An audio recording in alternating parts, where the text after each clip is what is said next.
Ар бир чыгарылышыбызда ар башка оорулар жөнүндө маалымат берип, илдеттердин алдын алууга үндөгөн Ден соолук программасы кайрадан сиздер менен. Саламатсыздарбы? Аны мен Сейит Амираев алып барам. Ардактуу телекөрүүчүлөр, бүгүнкү чыгарылышыбызды биз кан аркылуу жугуучу гепатит ооруларына жана ошондой эле боордун цирроз оорусуна арнайбыз. Дал мына ушул убакыттар аралыгында эгерде сиздерде кандайдыр бир суроолор жарылса, сөзсүз түрдө байланышка чыксаңыздар болот. Байланыш үчүн телефондор 032 22 код аркылуу 244 87 номери жана ошондой эле WhatsApp номери дагы иштейт 0508 87 88 97 номери. Анда студиянын кадырлуу коноктору мен сиздерге тааныштырып өтсөм. Чолпон Омурбекова Ош областаралык балдардын клиникалык ооруканасынын гепатология бөлүмүнүн башчысы. Жана ошондой эле кийинки коногубуз Жапаргүл Закирова Ош областаралык бириккен клиникалык ооруканасынын гепатология бөлүмүнүн дарыгери. Саламатсыздарбы? Студиябызга кош келипсиздер. Негизинен боордун сезгенүүчү оорулардын баары гепатит деп айтылат. Бүгүн биз мына ушул гепатит ооруларынын ичинен кан аркылуу жугуучу гепатит оорулары жөнүндө кеп кылалы деп сиздерди чакырып отурабыз да. Мисалы, эң башында айтып өтсөңүздөр, кайсыл түрлөрү ушул кан аркылуу жугат? Вирустук гепатиттер өзү негизинен дайым эле айтып келе жатабыз, эки топко бөлүнөт. Булар жанагы тамак аш аркылуу, ооз аркылуу фекально-оральный путь передачи деп коет. Ошол аркылуу жуккан бир тобу бар. Экинчи тобу кан аркылуу жуга турган тобу деп. Экинчи тобу ошол бизге маалым болгондо эми мына фекально-оральный түрүн дагы бир айтып кетишибиз керек да, элге түшүнүк бериш үчүн. Фекально-оральный путь передачи деген бул көбүнчө сезонный оору. Көбүнчө мындай жаш балдарда 5 жашка чейин көп кездешет. Азыр мына убакта бизде Кыргызстанда азыр жылда эле ошол оорулар көбөйүп атат. Булар гепатит А болуп эсептелет. Эда гепатит ошол фекально-оральный путка кирет. Бирок ал көбүнчө жанагы көлмөлөрдө турган суулар аркылуу жана агын суулардан жуга турган. Бул дагы коркунучтуу гепатитке кирет. Бирок эгер бул гепатит менен боюнда бар аялдар ооруп кала турган болсо, көбүнчө баягындай өлүмдүүлүк алып келген вирустук гепатиттер да. Анан булар көбүнчө баягындай булганган тамак аш аркылуу, жуулбаган жанагындай эшиктердин жанагы ручкалары аркылуу, балдарга садиктерде жанагы оюнчуктар аркылуу, ошондой контактно-бытовой жана фекально-оральный жуулбаган жер жемиштерди жегенде көбүнчө ошол таза эмес сууларды ичкенде жугат дагы. Анан бул гепатиттер жанагындай өнөкөткө айланган вирустук гепатиттерге алып келбейт. Эгерде ушул эле гепатиттер оор формада өтүшү мүмкүн.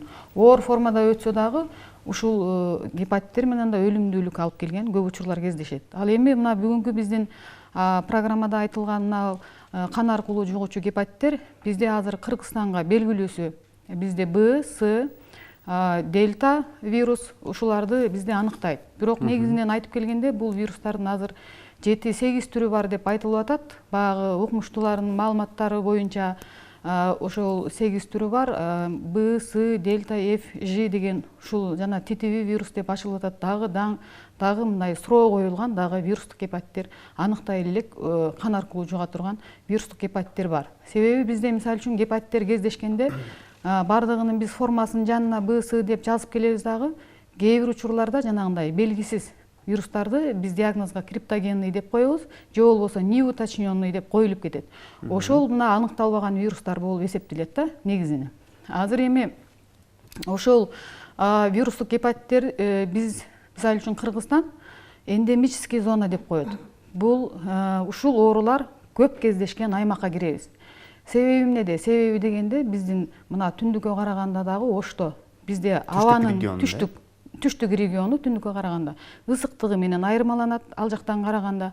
Анан көпчүлүк бизде азыр өнүгүп аткан мамлекетке киргенибизге байланыштуу жанагы суубуздун жана водопровод деп коет, ошолор жок. Көпчүлүгү арыктан ичкен, агын суулардан ичкен айылдар көп кездешип атпайбы? Ошон үчүн биздикилер жанагындай эндемический зонага кирет. Экинчиден бизде мындай жакшы баягы медицинабыз жакшы өнүкпөгөндүгүнө байланыштуу, вакциналар убагында алынбагандыгына байланыштуу профилактикалык жактан дагы аксап жатканыбыздан бизде ушул эндемический зонага кирип кетебиз да.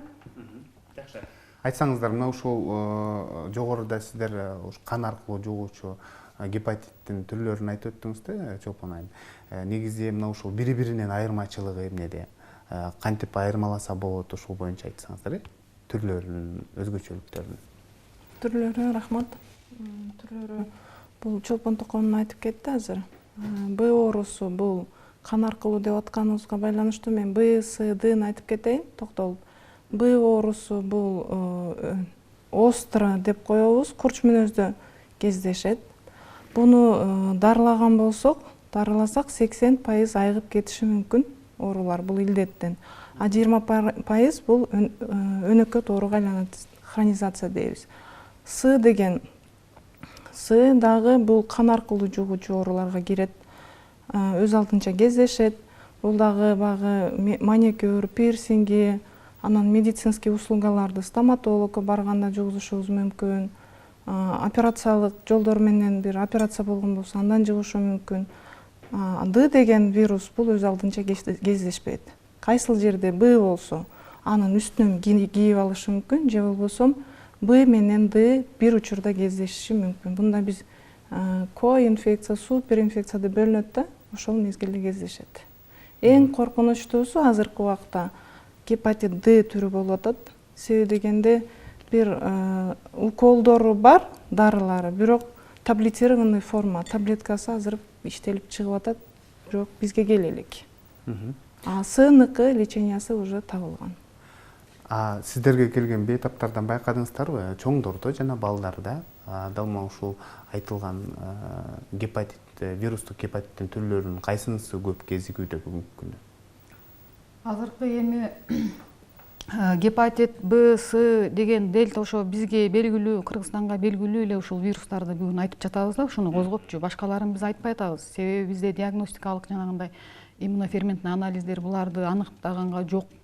ПЦР мүмкүнчүлүк жоктугунан ушул эле вирустарды азыр көп айтып жатабыз.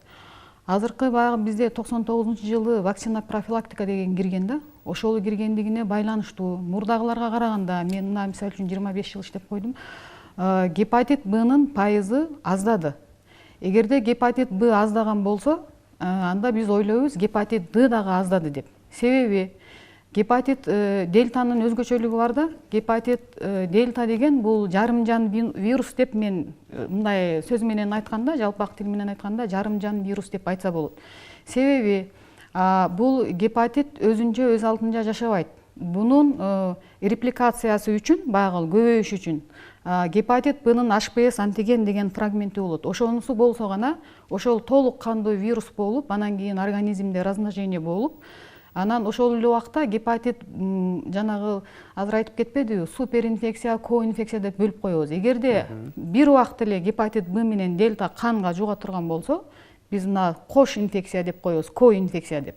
А эгерде мурда гепатит Б менен ооругандар же ошону вирусту алып жүрүүчүлөр вирусоноситель деп коет.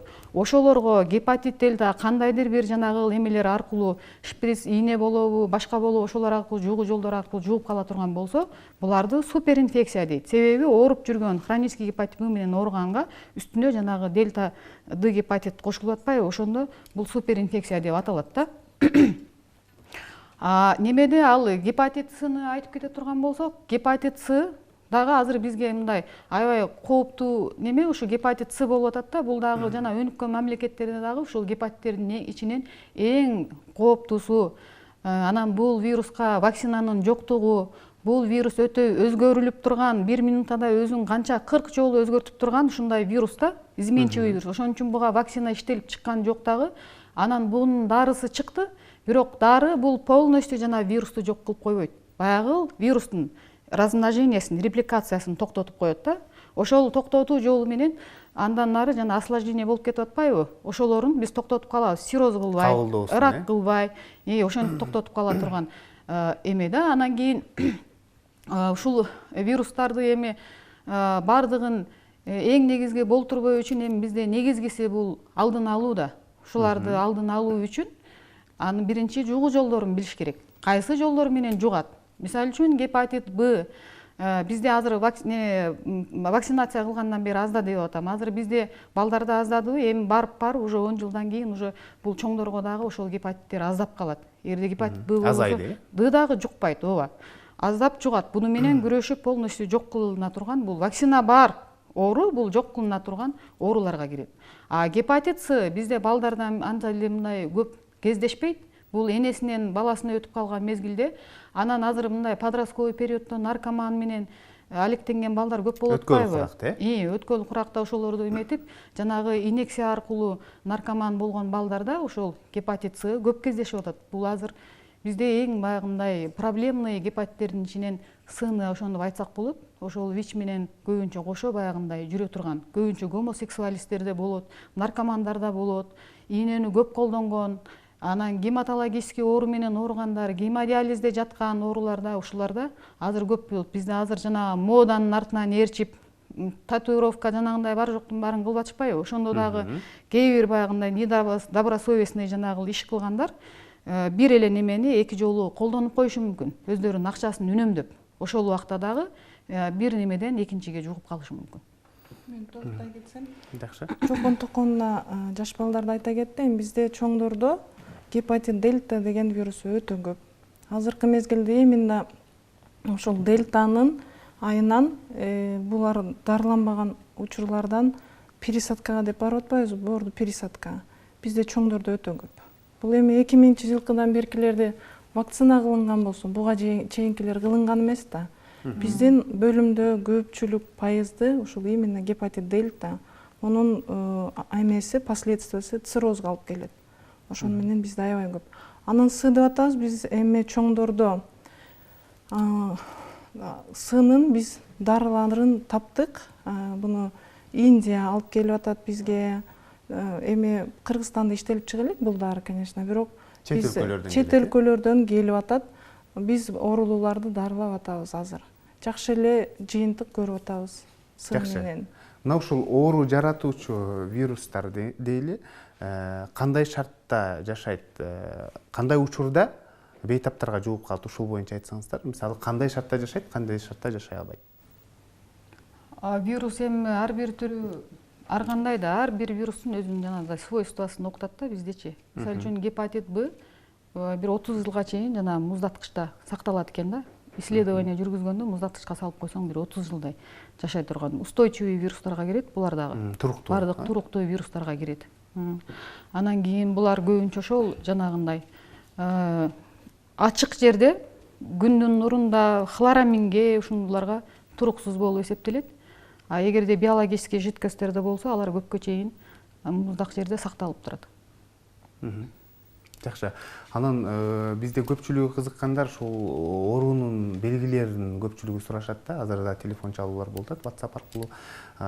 Оорунун белгилери кандай болот эле, кантип алдын алсак болот деген суроолор көп калтырууда да. Кандай белгилерден ушул аныкта билсек болот алдын ала? Себептен де жогоруда айтып өттүңүздөр да, бүгүнкү күндө бооруну алмаштырам деген бейтаптар көп деп. Ошого муктаж болгон бейтаптар көп деп. Ошолго чейин кантип билсе болот, ушул боюнча айтсаңыздар, Чолпон токонун айтып кетти. Азыркы учурда 5 түрү окулуп чыккан. Бул гепатит А оорусу bundan өнөкөткө айланбайт. Бунда жаш балдар ооруйт дедик. Бул оору гриппке окшош болуп өтүп кетиши мүмкүн, билинбей эле. Бул оору жанагы ич өтүп кетиши мүмкүн. Анан кайсыл убакта биз билебиз? Сыртына саргайып чыкканда гана биз билебиз. Болбосо заңы агарып, сийдиги кызарганда билинет. Гепатит Е деле ошондой. Анан Б'ны алып карасак, бул Б өнөкөт, курч острый периодда бул саргаят. Дене табы көтөрүлүшү мүмкүн, саргаят, бунун деле сийдиги кызарып, заң агарат. Анан кийин кусуп, тамак ичпей калат бейтап. Кабыргамдын алды ооруду деп. Сда бул С көпчүлүк учурда билинбейт. Бул билинбей жүрүп эле кайсыл убакта биз таап калышыбыз мүмкүн. Жөнөкөй эле жанагы при обследовании деп коебуз, кан тапшырганда. Жөн эле барып бейтап текшерилгенде кандан чыгып калышы мүмкүн. Же болбосо качан гана ичине суу толуп цирроз болуп, же болбосо ракка өткөндө билинет. Ошон үчүн буну ласковый убийца дейт да, гепатит Сны. А дельта вирусу бул жана дагы айтып кеттик, же Б болгон жерге Д жармашат, же болбосо экөө бирдей учурда жармашышы мүмкүн. Булда деле ошондой клиника болот. Саргаят, бейтаптына дене табы, бул гепатит Д'да көбүрөөк дене табы көтөрүлөт. Саргайып, сийдиги кызарып, тамакка табити тартпай калат бейтаптан. Ошол учурда келишет. Жакшы, анан эмне үчүн ушундай боордун рак оорулары же болбосо боордун цирроз оорусуна чейин жетип жатат? Ушундай белгилерди берет экен. Эмне үчүн? Же болбосо убагы өтүп кеткенден кийин ушундай белгилер билинеби? Жок, бул гепатиттердин түрлөрү бар да. Азыр биз биринчи эле жанагы айтып кетип атабыз. Мисалы үчүн гепатит Б-да курч формасында, острый периодунда 4 периоду болот. Инкубационный период деген, преджелтушный, желтушный период, анан кийин баягы период выздоровления деген периоддор болот да.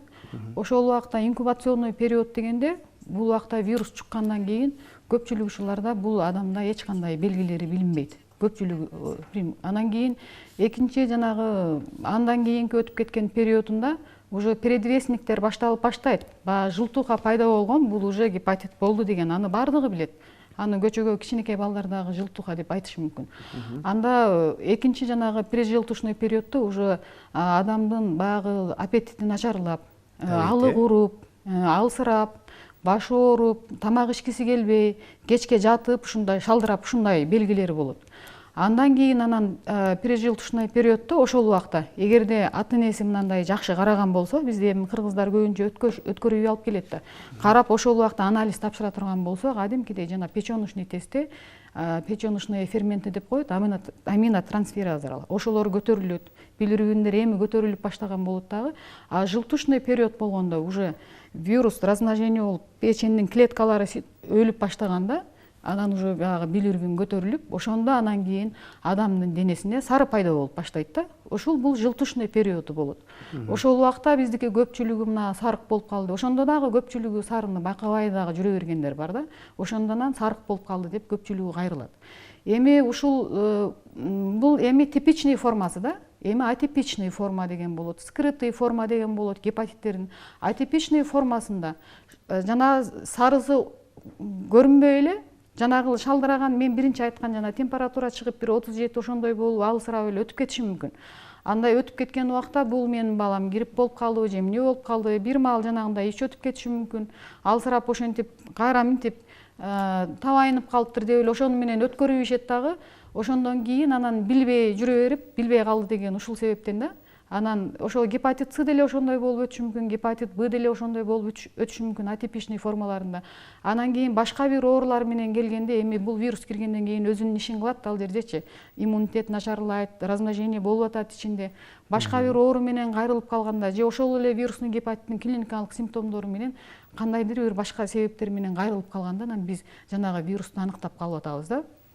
Ошон үчүн неметип атат. Анан кийин мына гепатит Сда, например, ушундай болуп ооруду, же болбосо билинбеген түрү менен, көбүнчө латентное течение деп коет, билинбеген түрү менен ооруйт дагы. 5 жылда менен 30 жылдын тегерегинде адамдын организмине жараша сопутствующий оору деп коет. Башка оорулар болушу мүмкүн, системный оорулар болушу мүмкүн, же болбосо катуу жанагындай инфекциялык оорулар менен ооруп калганда, ошондо билинип кала турган болсо, сиррозго жетпеген маалында сиррозго жеткирбей алып калса болот. Же кийин ошол сирроз болгондо жанагы кан кусуп, ичине суу толуп, ацид осложнениясы болуп калганда, ошондо көпчүлүгү келип калат. Атак мына бизде азыр бардыгы эле айтып атпайбы, көбөйүп кетти деп. Биз кайра башында иштеп жүргөндө ушу гепатология отделениени биринчи өзүм мен ачкам ошто Кыргызстан боюнча. Ошондо бизге балдар келип эле, бизде отделение жок, айылдарга кайра кетирип, по месту жительства баягындай жок болуп калат эле да. Ошол көйгөйдү биз министерствого коюп, жүгүрүп жүрүп, отделение ачканбыз, биринчи гепатологический центр деп ачканбыз. Ошондо аябай көп болчу ушул вирусный гепатиттер. Бирок бизде анда мындай интернет тармагы жок болчу да. Баягындай неме сураган, мага акча берип койгула дегендер болбойт эле. Ошон үчүн азыр ойлоп атышат да, бизде укмуш ушул көбөйүп кетти, ушундай боордун циррозу мындай көбөйүп атты деп даже депутаттардын арасында обсуждение. Бул оору мурда 20 жыл, 30 жыл мурда өтө көп болгон. Кыргыздар кара сарык деп коет эле. Бардыгы кан кусуп, ичине суу толуп өлүп калган күндөр болгон. Азыр мына профилактика болуп, вакцинация болуп атат специфически. Ошонун айынан бул аздады десек болот. Азыр мен дагы жана башында айтып кеттим, гепатит Б буларда дагы аздайт эмичи.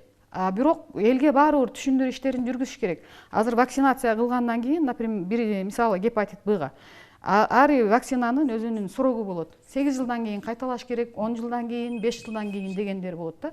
Ошолорду бирок баары бир алып туруш керек вакцинацияны. Мисалы үчүн азыр мен азыр алдым.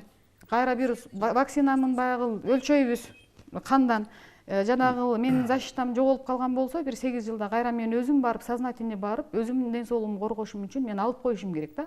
Ал нерсени албай койсом, стоматологко барып, бир жанагындай мен айтып атпаймынбы? Көп колдонулган немени же болбосо бирөөнүкү случайно деле колдонуп калса, мен кайра ошол гепатит Б-ны жугузуп алышым мүмкүн да. Биз азыр жок кылдык деген. Ошон үчүн элге мындай түшүндүрүү иштерин көп жүргүзүп, жанагындай брошюраларды, газеталарга көп таркатсак, элге түшүндүрүүнү жеткирсек, бул вирустарды жок кылса болот. Жакшы, телекөрүүчүдөн суроо келиптир. Саламатсыздарбы?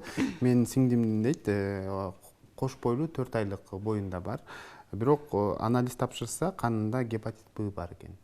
Эмне кылсак болот, кантип дарылайбыз кош бойлуу аялды? Бул сурооңуздарга рахмат. Кош бойлууларда клинический протокол бар. 524-буйруктун эсебинен биз негизинде буларды 27-26 неделя деп коебуз.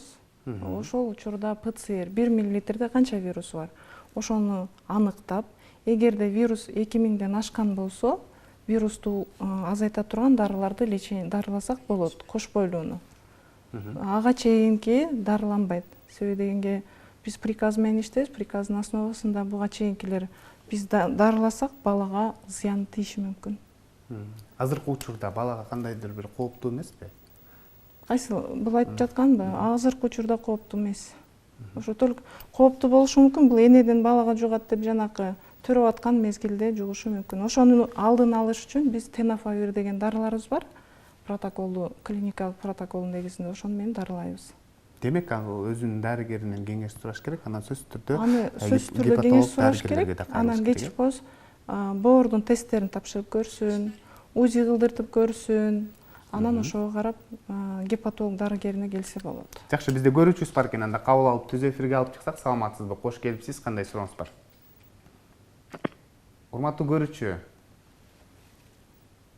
биз сизди угуп атабыз. Саламатчылык. Кош келипсиз. Кандай сурооңуз бар?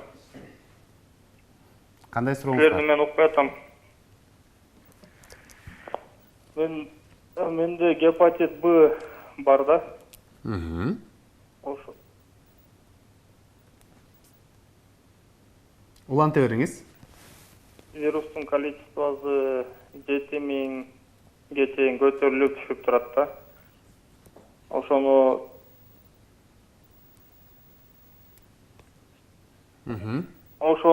врачтардан сурайын дедим эле. Азыр эмнени гепатит Б-ны жок кылса болобу? Жакшы, суроо түшүнүктүү болду, Рахмат сурооңузга. Бул суроого албетте больнойду оорулууну көрбөй туруп биз эч нерсе дей албайбыз. Бирок келип 7000 болгон болсо, 2000ден ашкан болсо, биз протоколдун негизинде дарыларды, дармектерди беребиз. Бул биринчиден, экинчиден бейтап сөзсүз түрдө УЗИ анализин өтсүн, анан боордун тесттерин тапшырсын, анан бейтап өзүн көрбөй туруп бир нерсе деп айта албайбыз. Келип көрүнсүн, албетте гепатология бөлүмүнө келсе, биз өзүбүздүн кеңешибизди беребиз. Бирок лечение дарыласа болот, эми бул өмүр бою кан, жок, толук сакайтса болбойт. Канда өмүр бою калат. Эми бир эле гепатит Б болгон болсо, бунун дары-дармеги бар азырынча. Анан эми Д-ны кошуп албаганга аракет кылыш керек. Эми бир учрежденияга барабы, любой жерге, стоматологко барабы, кокусунан Кудай сактасын, эми операция болуп калабы, ошол мезгилде айтып коюш керек, мен гепатит Б-м бар деп. Себеби ал дагы бирөөдөн өзүнө гепатит Б-ны жуктурду. Биринчиден бирөөгө жуктурбаш керек гепатит Б-ны, а экинчиден өзүнө Д деген вирусту жугузуп албаш керек. Гепатит Б-да өзү эки фаза болот да. Интегративная фаза, репликативная фаза деген эки фазасы болот. Репликативный фазада бизде азыр ПЦР койбой туруп эле башында HPS антиген дегенге алабыз, HPE антиген дегенге алабыз. Ошого алып, эгерде HPS антиген менен HPE антиген деген бар, ошол жанагы репликацияны, вирустун көбөйүп атканын билгенчи, ошону алганда биз сөзсүз ошол адамдан ПЦР койгондо вирустун нагрузкасы көп чыгат, сөзсүз. Анан бизде көпчүлүк учурда келгенде бардыгын эле HPV антигенге азыр көп жерде жанагындай эме жасашпайт. Аны көп врачтар дагы жөнөтпөйт. Сразу эле жанагы ПЦР диагностика деп жана ДНК-сын көрүш үчүн жөнөтөбүз да генетический анализге. Аны менен жөнөткөндө жанагы вирусный нагрузка деп айтып кетпедиби? Вирусный нагрузка 2000ден ашкан болсо, бул жанагы вирус өзүнүн жанагы патологический эффектин көргөзүп аткан убагыда ал вирустун размножениясин токтотуш керек. Размножение токтош үчүн жанагы противовирусный дарыларды алыш керек. 7000 деген бул уже вирустун көбөйүп аткан деген белгиси да. Көпчүлүк учурда HPV антиген положительный болот дагы ПЦРди караганда отрицательный чыгат. Бул лечение алгандан кийин же болбосо өзүнөн өзү деп коет, жанагы сероконверсия деп коет. HPV антиген айланып кетет, анын ордуна анти-HPV деген ага каршы антитела выработка болуп калса, анда биз жанагындай противовирусныйды берип, жанагынтип тийиштин кереги жок да. Анда уже сероконверсия өзүндө бар. Мен азыр башында айтып кеттим, кээ бир түшүнбөчүлүктөр болуп кетти. Гепатит С-да деле мисалы үчүн биз ошо ДНК-нын жанагы баягы вирусный нагрузканы жок кылабыз, нөлгө түшүрөбүз.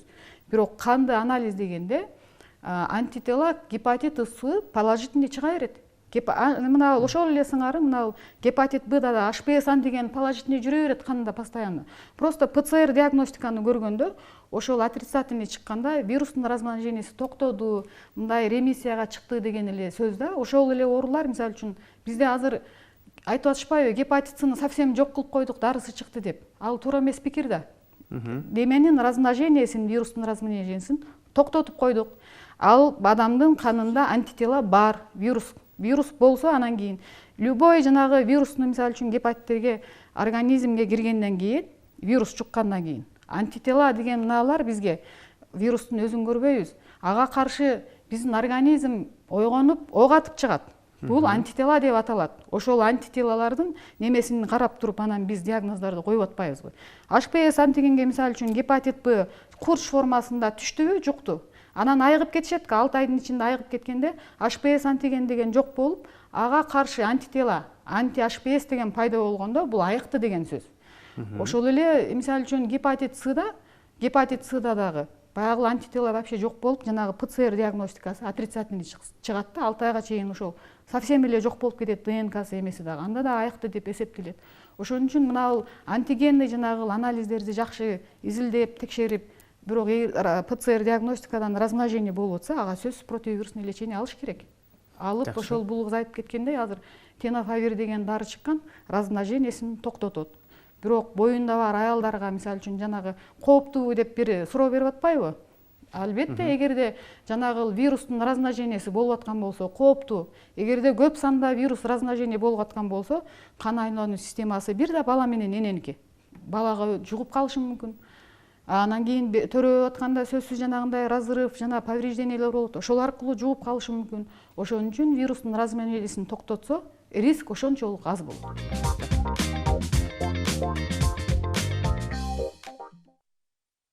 Сиздер Ден соолук программасына ортоктош болуп жатасыздар. Ырдактуу тилек көрүүчүлөр, бүгүн биз кан аркылуу жугуучу вирустук гепатит оорулары жөнүндө маектешип жаткан кербезбиз. Тилек көрүүчүлөрдөн көптөгөн суроолор келе баштады. Саламатсыздарбы? Менин балам 2016-жылы гепатит Ага кабылган эле дейт, сарык оорусуна дейт. Анан дарыланып чыкканбыз дейт. Бүгүнкү күндө да бирок ичип өтүп кээде башым ооруду, бутум ооруду деп даттанып турат дейт. Ушуга байланыштуу дагы бир суроо.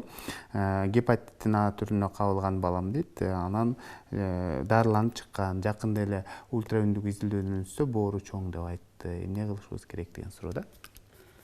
Жана башында эле айтып кеттик, гепатит А жанагы өнөкөткө айланган гепатитке айланбайт да.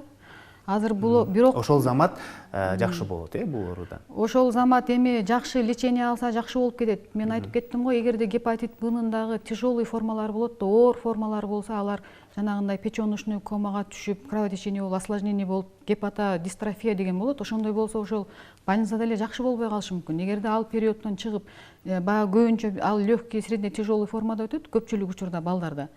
Анан көпчүлүк учурда үйлөрүндө лечение алып коюшат. Анан кийин гепатит Б менен ооругандан кийин бул жанагы иммунокомплексный реакция жүрөт да. Гепатит вирус түшкөндөн кийин иммунный системасы организмде баланыкы түшөт. Анан кийин түшөт дагы, анан кийин биз аларды наблюдение кылабыз 6 айга чейин. Анан көпчүлүк учурда ошо иммунитети түшүп калгандыгына байланыштуу, көпчүлүгү жанагы биз айткан врачтарды бир канча айга чейин карап көзөмөлдөп турабыз, 6 айга чейин жанагы гепатопротекторлор, желчегонный чайларды ичип тургула деп айтабыз. Ошол нерсени кылбай койсо, бул гепатит ошол Анын жанагы желчевыводящий система деп коет, жанагы өт жолдоруна өткө баары таасири калып калат. Анын осложненияси дискинезия, желчный путей, холецистит деген оорулар калат да гепатит болгондон кийин. Анан бизде ошол оорулардын жана симптомдору пайда болушу мүмкүн. Иммунитеттин аздыгынын себебинен ушул балдарга эле азыр биз митек курттар укмуш көп болуп атпайбы? Митек курттары жугуп калат, ошо иммунитет аз болсо, же ич өткү жугуп калат. Ошол иммунитет аздыгынан жугат да жанагы инфекциялуу ооруларчы. Улантасыз азыр болсо көрүүчүбүз күтүп калдык, кабыл алсак. Саламатсызбы, кош келипсиз, кандай сурооңуз бар? Урматтуу көрүүчү, биз сизди угуп жатабыз, сурооңуз болсо берсеңиз болот. Саламатсыздарбы? Саламатчылык. Кош келипсиз, кандай сурооңуз бар? Мен Ош шаарынан чалып атам. Аты жөнүм Динара, фамилия Мимарова, Телекон айылынан. Мен Чолпон эжеге берейин дегем суроону. Чолпон эже, сиз детский гепатологсуз да, туурабы? Ооба. Бирок чоңдордукун дагы айтып атасыз да, бул гепатологияда чоңдор жана кичинелер болуп бөлүнөбү, кандай? Биз бул абасына гепатологияга барып көргөнбүз, бирок результат ала алган жокпуз. Бизди Бишкекке деп айтышкан. Ошондуктан сизден дагы бир консультация алсак болобу деген суроону берейин дегем, себеби жакшы нерселерди айтып атасыз. Жакшы, суроо түшүнүктүү. Эми мындай да, бизде институтка тапшыргандан кийин педиатрический факультет дегенге тапшырганмын мен. Ал жерге киргенде бизде студенттер бир эле жана жаш балдардын организмин окушка окубайсың да. Киргенден кийин баардык ошол кишинин бары жогун окуйсуң да. Анан биз ошол баягы взрослыйга окшоп эле окуйсуң дагы, анан кийин особенности детского возраста деп дагы кошулуп окуйт. Ошон үчүн көпчүлүк учурда жанагы лечфакка өтпөй калгандарды, балы жетпей калгандарды көпчүлүгү педфакка которуп коет эле да. Бул кыйын факультет депчи. Себеби жанагы основной взрослый да окуп, анын ичинен дагы особенности детского возраста деп өтүп кетет. Анан мен гепатология боюнча жанагы детский взрослый деп мен бөлгөн эмесмин. Аны защита кылып атканда 2005-жылы кандидаттык диссертациямы жактаганмын. Мен агайым раматылык өтүп кетти. Ошо Кенжебай Кожоназаров деген келип, мен өзүм окуткан, ошонун сабагынан 5 алгам, келип анан Чолпон, Ошто ушундай гепатиттер көбөйүп, ушундай проблема болуп атыптыр. Бир отделение жок экен.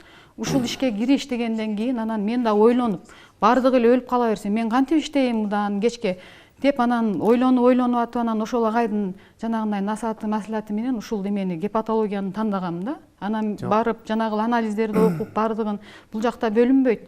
Эгерде каалоосу болсо мен көрүп бере берем. Анан эч кандай сизге кайрылса болот, Кайрылса болот дейт.